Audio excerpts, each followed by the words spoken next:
Olá, boa noite. Está no ar o programa Questão de Ordem.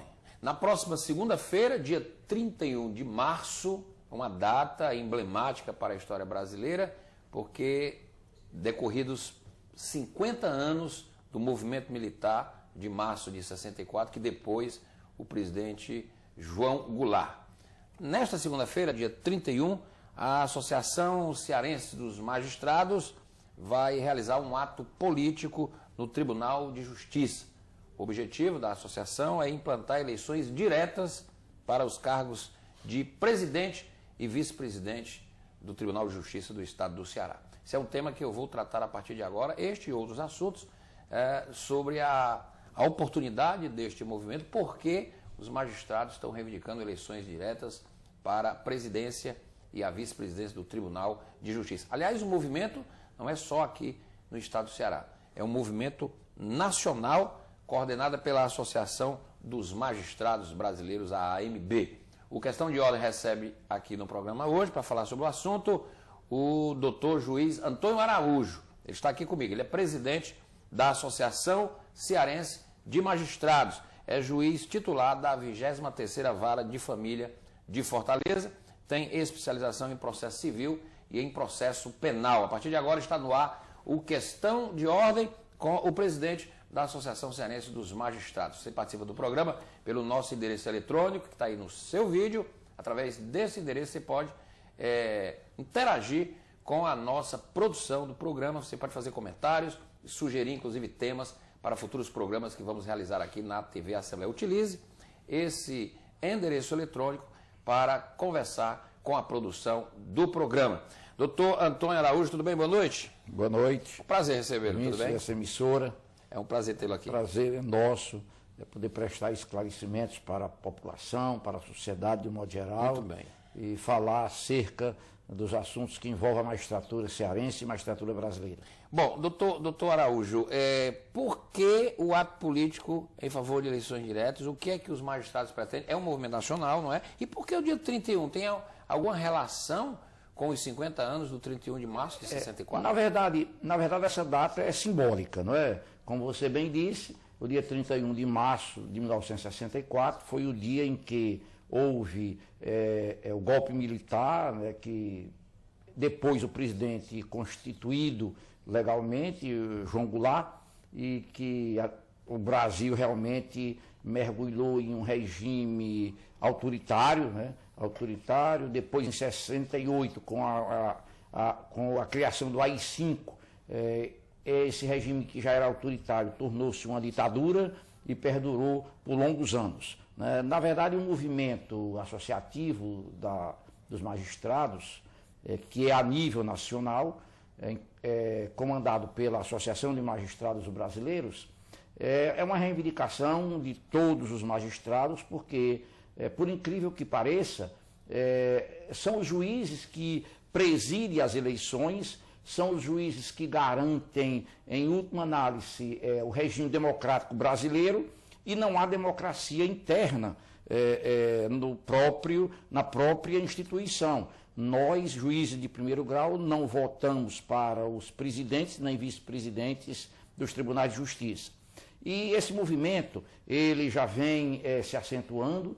Nós temos duas propostas de emenda constitucional tramitando no Congresso Nacional, tem uma no Senado Federal e tem outra na Câmara dos Deputados.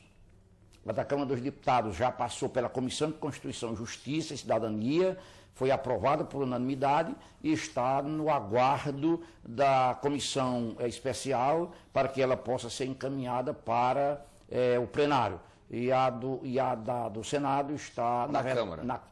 Isso é da Câmara. Isso, a da Câmara já está pronta para ir já está pronta para ir para o plenário. No Senado? A do Senado está um pouco mais atrasada, mas já está na Comissão de Constituição e Justiça.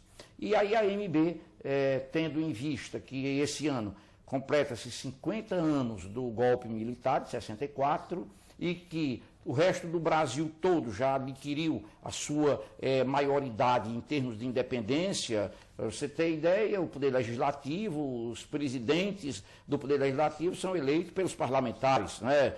tanto no Senado, como na Câmara Federal, como nas Assembleias Estaduais, não é? O próprio Ministério Público, os promotores elegem seus dirigentes e a magistratura, isso não acontece. Apenas os desembargadores, que são os componentes do segundo grau, eles votam para a escolha dos dirigentes. Então, como o dia 31 de março é uma data simbólica, o dia em que o Brasil perdeu a sua democracia, nós estamos com esse movimento, um ato político em todo o Brasil, visando impulsionar a aprovação dessas PECs para que realmente nós possamos ter uma democracia interna plena no Poder Judiciário. Eu pergunto ao senhor, em alguma fase da história do Brasil, os juízes elegeram diretamente os presidentes de tribunais? Que eu tenha conhecimento, nunca. Nunca. Então isso não foi retirado pelo movimento de 64? Não. Agora, deve-se ressaltar que a lei que rege a magistratura, que é a LOMAN, a Lei Complementar número 35, a lei orgânica. É a lei orgânica da magistratura, ela é de 79. Quer dizer, ela é uma lei realmente ainda que remonta ao intuito, que chama-se intuito autoritário. Todavia, como a Constituição de 88, em certa medida, recepcionou a nossa LOMAN, nós somos regidos por uma lei, na verdade, de um período em que não tínhamos democracia no Brasil. É uma outra questão, existe no Senado Federal, ou melhor, existe no Supremo Tribunal Federal, porque a iniciativa é do Poder Judiciário. Existe no Supremo Tribunal Federal propostas de uma nova lei orgânica da magistratura que vem dentro do pensamento democrático da Constituição de 88. Mas, na verdade, que eu tenha conhecimento, nunca o juiz de primeiro grau votou para dirigentes dos nossos tribunais. Muito bem. Os tribunais, eles são, os dirigentes dos tribunais são eleitos por seus pares, né? É assim no STJ, é assim no Supremo Tribunal Federal e é assim também nos tribunais de justiça. Esse é o processo atual. Agora, os tribunais superiores... Porque não teria como ter eleição direta, por exemplo, para o STJ. Os tribunais superiores, o quadro dele é o próprio tribunal. Então, é nada mais justo do que os componentes, os ministros votem para... A democracia se consagra na participação dentro do próprio universo. Essa questão, ela se acentua nos tribunais estaduais e nos tribunais regionais federais, aonde o tribunal é composto não só por desembargadores, mas por desembargadores e juízes, né, que formam o primeiro e o segundo grau. Acontece que o primeiro grau, que tem um universo de mais de 85% do total dos magistrados que formam os respectivos tribunais, esses juízes de primeiro grau, eles são impedidos legalmente de votar, sendo que só votam para a composição dos órgãos desses tribunais os membros do segundo grau, no caso os desembargadores, que chega a um universo de 14,7%, vamos arredondar, 15% do universo dos magistrados. Ou seja, o movimento da Associação dos Magistrados Brasileiros, ele atinge os tribunais de justiça, no caso aqui o nosso Tribunal de Justiça do Ceará, e também os tribunais regionais federais, que aí os juízes federais, por exemplo, aqui os juízes da Justiça Federal, que são ligados ao Tribunal Federal da 5ª região, eles votariam diretamente para a escolha do presidente. Com a modificação constitucional, os juízes do primeiro grau passarão a votar para os componentes, os dirigentes do tribunal. Há quanto tempo a Associação dos Magistrados está nessa luta? Há muita resistência, doutor? Olha, na verdade, havia mais resistência. Esse movimento, aos poucos, ele vai ganhando simpatia dos próprios tribunais por uma razão muito simples. Pelo sistema de rodízio, como hoje que só concorrem os 3 desembargadores mais antigos, um tribunal maior terá desembargadores que jamais chegariam à presidência desse sistema. Precisava que ele chegasse muito jovem e muitas das vezes não chegaria. Nós temos tribunais como os tribunais de São Paulo, que tem mais de 200 desembargadores, temos tribunal como o do Rio Grande do Sul, que tem mais de 100 desembargadores.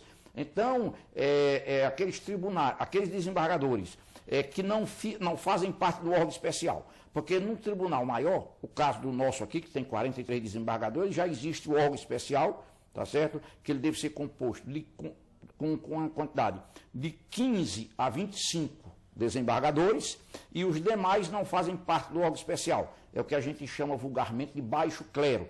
Então, aqueles que não formam o órgão especial, eles dificilmente, eles nunca chegariam à condição de se candidatar para os órgãos diretivos.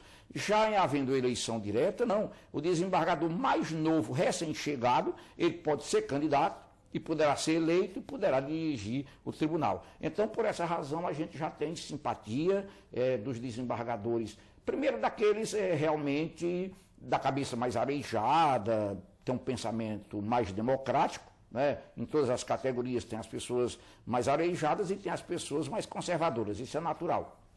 E aqueles mais arejados e também aqueles que ficam dos grandes tribunais em que veem que não teriam condições de se candidatar para dirigir o seu tribunal, esses são simpáticos à ideia. Ainda existe alguma resistência, mas a gente vai aos poucos quebrando essa resistência, conta com o apoio da sociedade, conta com o apoio da imprensa, e é por isso que a gente fica muito feliz quando é convidado para participar de um programa de televisão, um programa de rádio, um debate, porque a gente pode, a oportunidade que nós temos de mostrar para a sociedade que, embora a gente esteja em plena democracia, mas o Poder Judiciário, que é o garantidor da democracia, ainda não tem a sua democracia interna. Dificilmente... Pelo menos plena, né? Quer dizer, plena. Pois é. Então, Porque, doutor, me diga uma coisa. Desculpa eu interromper. Pois não. Mas os desembargadores aqui, os 43, elegem o presidente, o vice, o corregedor, etc. Exato. Dentro do mandato que é estabelecido e tal. Do ponto de vista da democracia, quer dizer, os desembargadores ali não representam o conjunto da sociedade, eles representam o quinto constitucional, eles representam a magistratura, o Ministério Público. O Ministério Público. Então, quer dizer, por este prisma, não é? Quer dizer, a democracia estaria consagrada, né? Ou não? Eu diria que, digamos, é uma meia... Representativamente. É uma meia democracia, ou nem uma meia democracia. É bem verdade que, se você for verificar, não existe democracia pela metade. Ou você tem uma democracia consolidada, como é o caso da democracia do Brasil, embora jovem ainda, já se garante que nós temos uma democracia consolidada. E no Poder Judiciário, porque, na verdade, o que melhor representa uma democracia de um povo ou de uma entidade é o direito de votar e ser votado.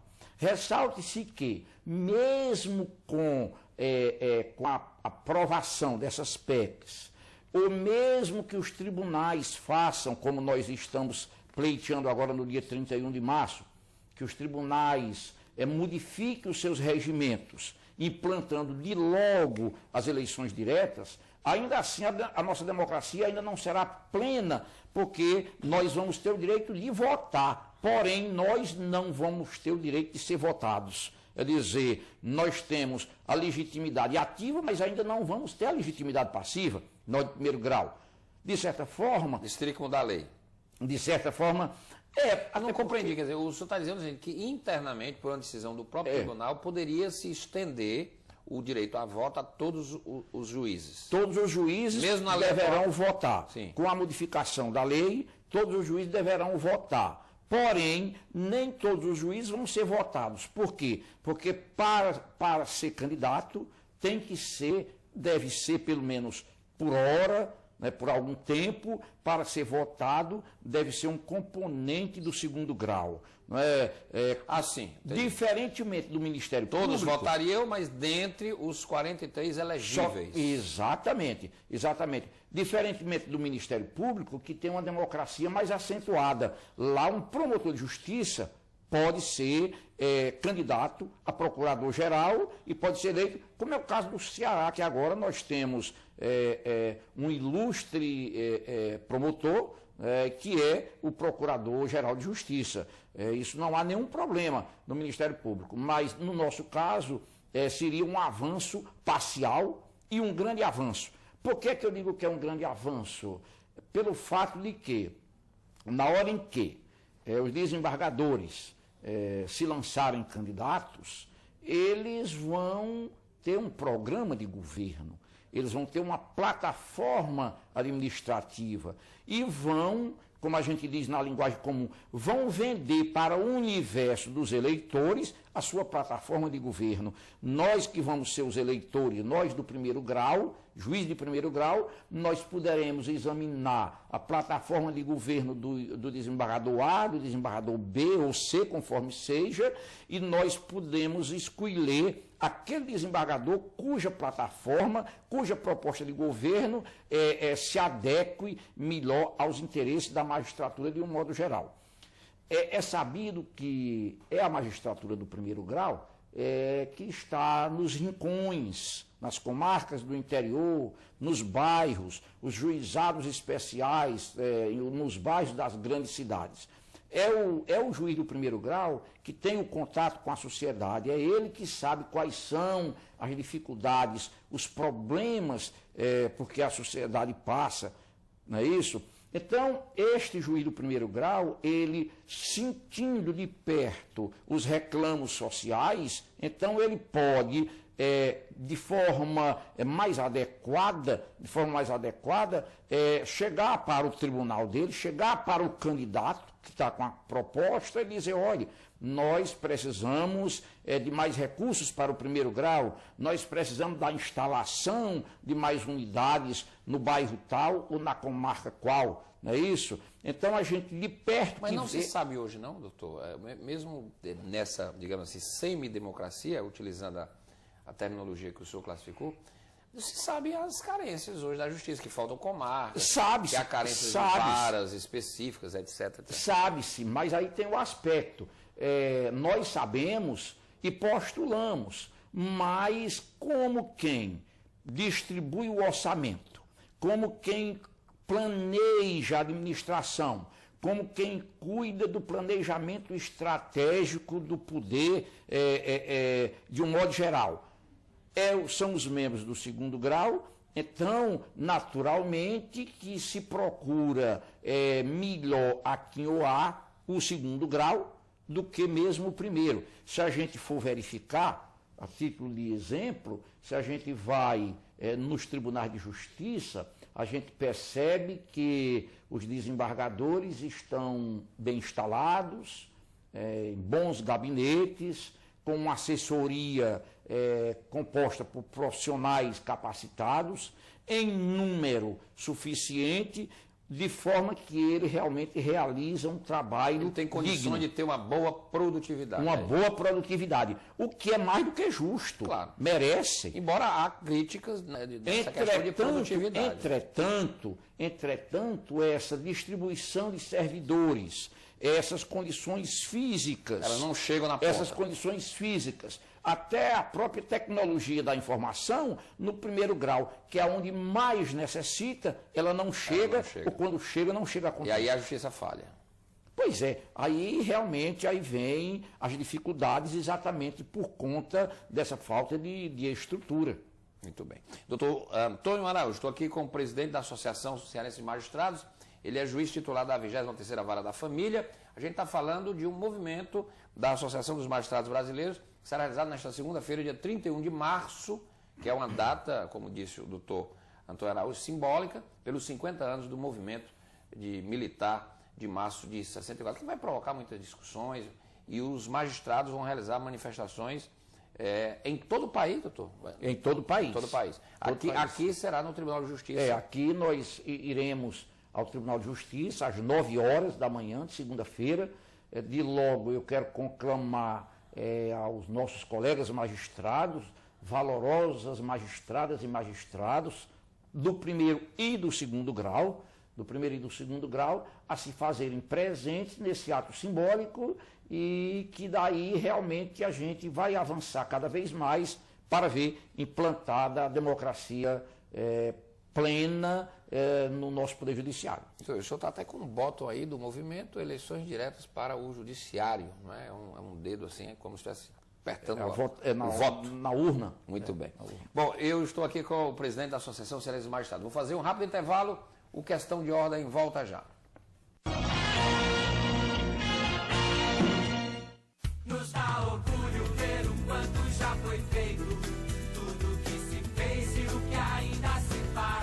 Em 7 anos de trabalho, o governo investiu R$2 bilhões no abastecimento de água, melhorando o convívio do cearense com uma das piores secas da história. Obras como o Eixão das Águas, 14 novos açudes e 646 quilômetros de novas adutoras estão beneficiando milhões de pessoas. Acabou essa luta de todo dia buscar uma água, né, longe da sua casa. Essa situação ela foi resolvida com esse sistema de abastecimento de água.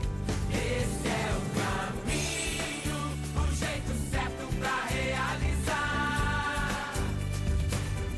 É assim que a gente quer, é assim que a gente faz. Novo Ceará, Novo Ceará. Governo do Estado. É assim que a gente faz um novo Ceará. As mulheres são maioria da população. Estão em maior número entre os eleitores e possuem maior nível de escolaridade. Por outro lado, ainda ocupam poucos cargos políticos no Brasil. Até quando vamos deixar que eles falem por nós? A nossa voz precisa ser ouvida. Vamos fazer parte da política. Vamos fazer parte da solução.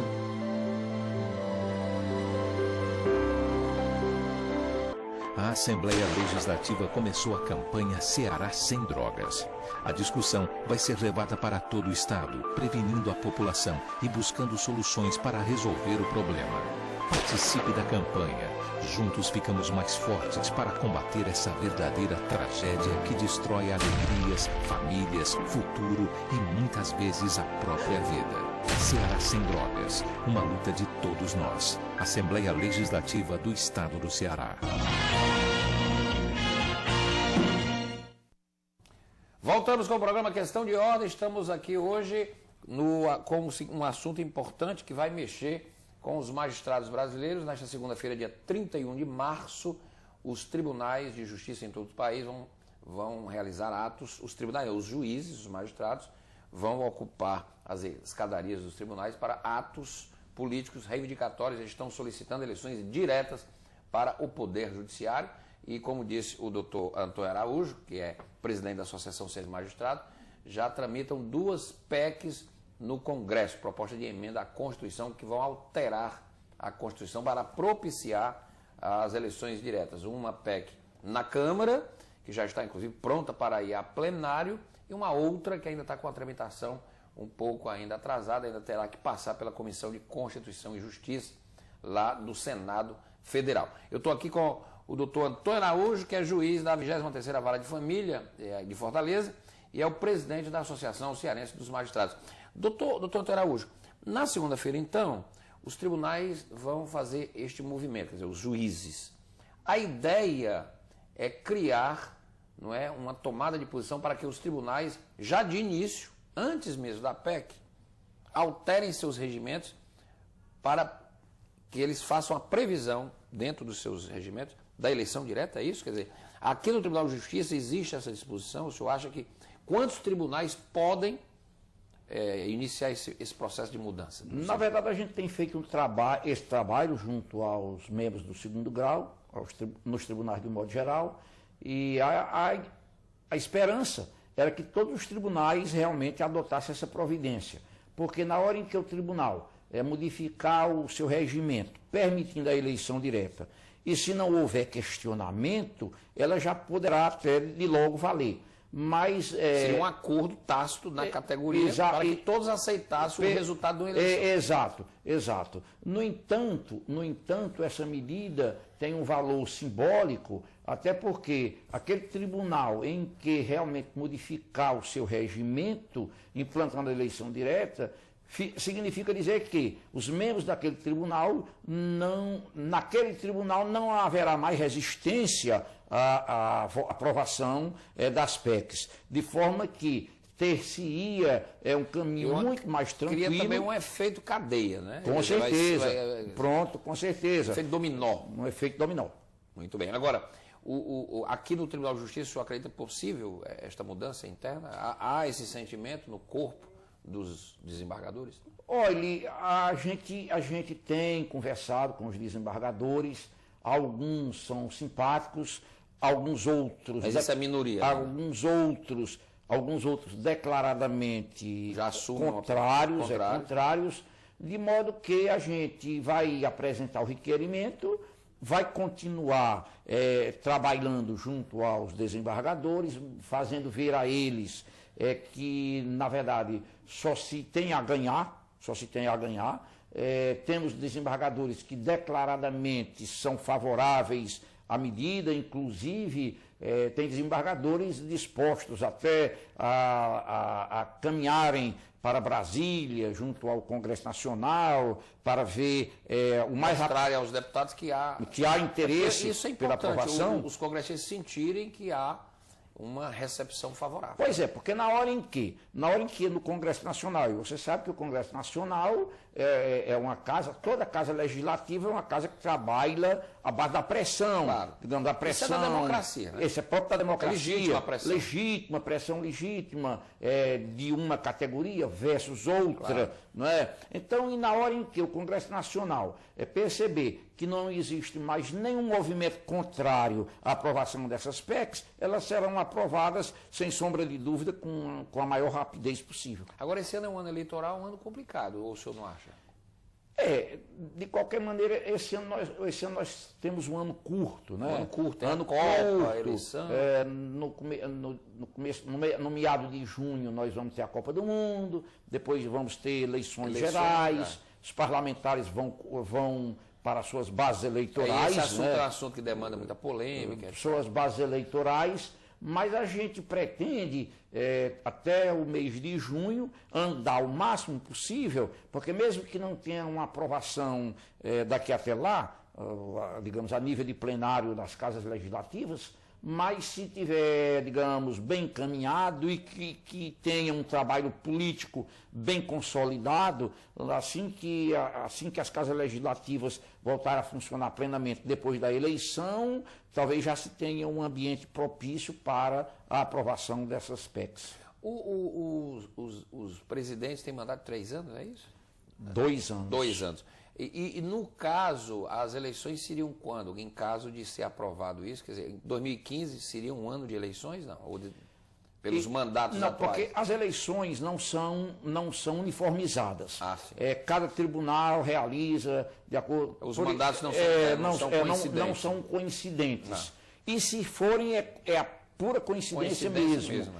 No nosso caso aqui, nós teremos eleições no final deste ano. No final deste ano. No caso do Ceará. No caso do Ceará. Então, é bem possível que o próximo presidente ainda não seja eleito pela via direta. Seria já muito bom que isso acontecesse, que fosse já pela via direta. Agora a gente tem esperança que pelo menos o sucessor do atual presidente, Dr. Gerardo Brígido. né? Pois é, o sucessor do desembargador Brígido, a gente já espera que com certeza esse seja eleito por via direta. Por via direta. Agora, doutor Antônio Araújo, deixa eu lhe fazer uma pergunta aqui que pode estar sendo suscitada ao nosso telespectador. Um processo eleitoral direto, ele também gera susceptibilidades, gera política de grupos, de corporações. Isso acontece muito nas universidades, algumas universidades estão enfrentando essas dificuldades, quer dizer, a eleição direta, embora democrática, ela terminou se revelando, em alguns casos, embora o critério universal da escolha, como disse tão bem Winston Churchill, não é? Quer dizer, ainda é um regime que tem falhas, tem problemas, mas ainda é o melhor que foi inventado, ainda não se inventou um melhor do que a democracia. Eu concordo plenamente com Winston Churchill, não é? Considerado o maior estadista do século XX. Como é que o senhor responderia a um questionamento sobre se isso não poderia suscitar, não é, privilégios, uma coisa que terminaria, digamos assim, contribuindo para macular a própria magistratura? Essa é uma boa pergunta, porque, na verdade, é o único argumento que se apresenta contrário às eleições diretas. E a gente começa respondendo dizendo o seguinte, que fala-se que poderá politizar os tribunais, o Poder Judiciário. Mas essa politização ela já existe. É claro que existe em menor quantidade, até porque o colégio eleitoral, por exemplo, no Ceará, são 43 eleitores, não é? é o número de componentes do segundo grau. A eleição direta, esse número passaria para quanto? Aqui no estado do Ceará passaria de 43 para hoje 463, que é o número de magistrados na ativa, né? Até mesmo porque o magistrado na inatividade não votaria, não votaria, né? Mas que, confirmando e respondendo a sua pergunta, essa politização, nós que conhecemos o Poder Judiciário, ela já existe. E como existe o benefício que causará com a participação do juiz do primeiro grau, nos meandros administrativos, na distribuição de recursos de maneira mais razoável e mais racional, no planejamento administrativo, visando uma melhoria para a base, que é onde está a sociedade. Com certeza, esses benefícios superarão e em muito algum possível desconforto que venha a ocorrer em decorrência dessas eleições. E além do mais, inicialmente poderá ter algum desconforto, mas a democracia ela não se faz de uma hora para outra. Ela se aperfeiçoa. Ela se aperfeiçoa. Eu me lembro que eu tive um professor na Faculdade de Direito, Fávila Ribeiro, que quando falava-se a respeito do país mais democrático do mundo, que é a Inglaterra, e ele dizia que no início do Estado inglês, aonde mais houve o chamado curral eleitoral, foi lá. E evoluiu, e hoje nós temos um exemplo pleno de perfeita democracia. E até o Fávila dizia, o professor Fávila, grande professor, dizia, só se aprende a nadar caindo na água. Então a gente tem que exercer a nossa democracia, praticar a nossa democracia, nós temos que cair na água para aprender a nadar com os nossos próprios braços e realmente ver o Poder Judiciário democrático, aceito bem por a sociedade, porque na hora que nós escolhermos os nossos dirigentes, atendendo principalmente aos reclamos da sociedade, porque nós trabalhamos para a sociedade, tá certo? Até essa certa, às vezes, insatisfação que alguns setores da sociedade têm para com o Poder Judiciário, tudo isso será minimizado e dirimido por conta de que nós iremos, o Poder Judiciário como um todo, ele irá ser mais aberto à sociedade, de modo que até algumas reclamações que hoje existem, essas reclamações deixarão de existir. Logo, eu afirmo para a sociedade que só temos a ganhar, nós como membros do Poder Judiciário e a sociedade de um modo geral. Muito bem. Doutor Antônio Araújo, a Ordem dos Advogados do Brasil criou o fórum, que é a associação do senhor, que o senhor presidente está participando. E toda segunda-feira, né, do mês, a primeira segunda-feira do mês, vai realizar um debate, ou aconteceu a primeira. O que é que o senhor diria? Nós vivemos hoje uma epidemia de violência neste país. Há uma preocupação de toda a sociedade, dos magistrados, dos advogados, enfim, de todos nós. Qual seria a contribuição que o Poder Judiciário, na sua opinião, pode dar? O que deveria mudar no nosso arcabouço jurídico constitucional para que a gente pudesse dotar o Estado de instrumentos mais eficazes para combater a violência? Olha, esse evento que teve, na verdade, como início a OAB, foi o precursor, eu diria que foi algo de muito importante e necessário, porque o tecido social brasileiro, ele está se dilacerando e de forma assustadora.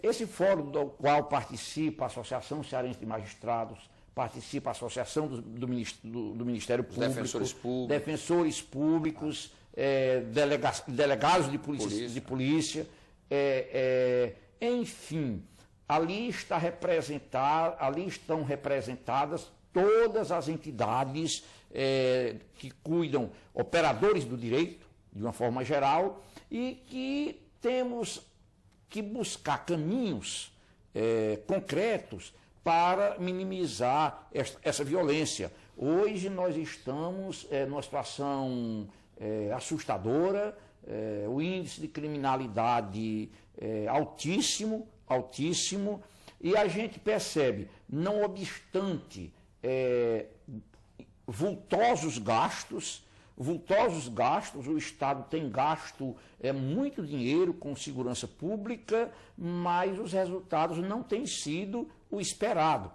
E nós, como membros da sociedade, porque a magistratura, a Defensoria Pública, a OAB, a Assembleia, o Poder Legislativo, a Igreja, as entidades de classe, os meios de produção, todos nós que representamos a sociedade civil e também a não civil, todos nós temos que concorrer para, na verdade, evitar, minimizar essa situação de violência. A gente sabe que o Estado tem pecado, o Estado como um todo, né, tem pecado em estrutura. Nós fizemos o primeiro levantamento na segunda-feira passada e, inclusive, anotamos as deficiências de servidores na magistratura, no Ministério Público, na Defensoria Pública, na Polícia Civil, né? Então, os efetivos são poucos. Mas também não é só, digamos, com o aparelho de segurança que isso será resolvido. A gente tem que ver também que isso passa pela educação, passa também por uma questão de valores. Porque, né? aliás, doutor Araújo, o senhor está colocando algo importantíssimo, é até um paradoxo, né? O Brasil é um país que expandiu a sua base social, melhorou, né, socialmente nos últimos anos, geramos mais emprego, criamos uma nova classe média, aumentou o poder de consumo, melhorou o poder de compra do salário mínimo, abriu-se mais escolas, quer dizer, temos hoje programas que levam para a universidade jovens de famílias pobres que não tinham acesso, uma série, e no entanto a violência explode, é um paradoxo. Aquele discurso que se dizia que a violência era por conta da miséria, parece que aquele discurso foi por terra. É um paradoxo. Ele foi por terra. Então a gente sabe o seguinte, é claro que também nós não vivemos num mar de rosas, ainda tem uma desigualdade social muito grande. Mas outros países, até os Estados Unidos, tem isso, e não tem essa violência. Nós temos abismos enormes ainda a transpor. Mas a gente tem que levar também em consideração, e eu vejo, o aspecto de valores, a família, não é? A família hoje ela está desintegrada. Destroçada. A família está desintegrada e eu não vejo como é que uma criança, a pessoa que ele provém de uma família desorganizada, desequilibrada, ele será um adulto desorganizado e se ele, na verdade, se a sua família dele não é organizada, ele não vai fazer parte de uma sociedade organizada e nem de um Estado organizado. Não é? É preciso também que isso seja revisto. Né? As escolas também têm uma responsabilidade extraordinária. As escolas hoje, elas estão, de um modo geral, muito mercantilistas. Elas ensinam o aprendizado técnico-científico. Você pode sair, um aluno ele pode sair de uma escola ou de uma faculdade, ele pode até sair letrado, com um diploma na mão, formado tecnologicamente falando, porém ele é um homem ou uma mulher sem formação. Verdade. E se essa pessoa não tem uma estrutura moral e de formação adequada, mesmo que tenha um conhecimento técnico-científico elevado, mas essa pessoa não vai contribuir para a cidadania. Verdade. Bom, eu estou aqui fechando já o programa, estou no finalzinho, doutor Antônio Araújo. Só uma resposta rápida do senhor. O senador Renan Calheiros, presidente do Congresso e do Senado, ele resolveu reapresentar um projeto que abre uma possibilidade para o exame de casos de menores que praticam crimes hediondos. Não é a redução da maioridade penal. Menores, 17, 16 anos, que tenham já uma vida de crimes, que praticam crimes hediondos, muitos homicídios já praticados, é uma sequência, eles, passados por uma avaliação do Ministério Público, passados por uma avaliação do Poder Judiciário, eles poderiam ser apenados além dos 3 anos de internação previstos no Estatuto da Criança e do Adolescente. O senhor é a favor ou é contra esse tipo de problema? Olha, essa questão, para responder sim ou não, é complicado.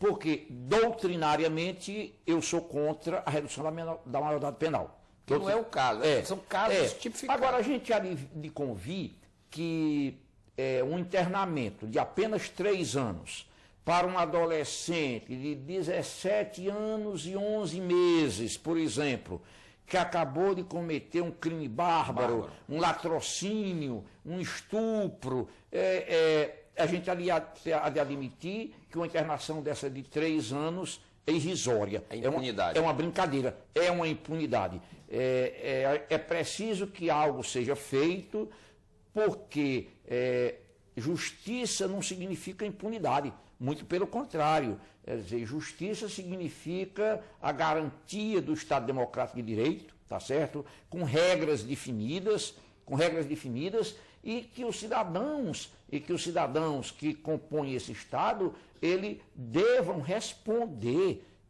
à altura por aqueles crimes eventualmente cometidos.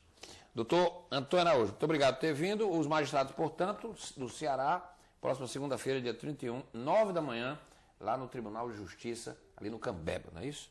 Uma mobilização que será nacional em defesa de eleições diretas para os tribunais de justiça, no caso aqui para o Tribunal de Justiça do Estado do Ceará. E eu tive o maior prazer de conversar com o presidente da Associação Cearense dos Magistrados, o doutor juiz Antônio Araújo. Obrigado por ter vindo, doutor. Eu é que agradeço a sua pessoa e aos ouvintes dessa emissora e conclamo aos colegas que compareçam no dia 31, às 9 horas, lá no tribunal, para lutarmos realmente para a democratização interna do Poder Judiciário, não só do Ceará, mas do Brasil inteiro. Obrigado por ter vindo, foi muito bom tê-lo hoje aqui no programa. O Questão de Ordem fica por aqui, a gente volta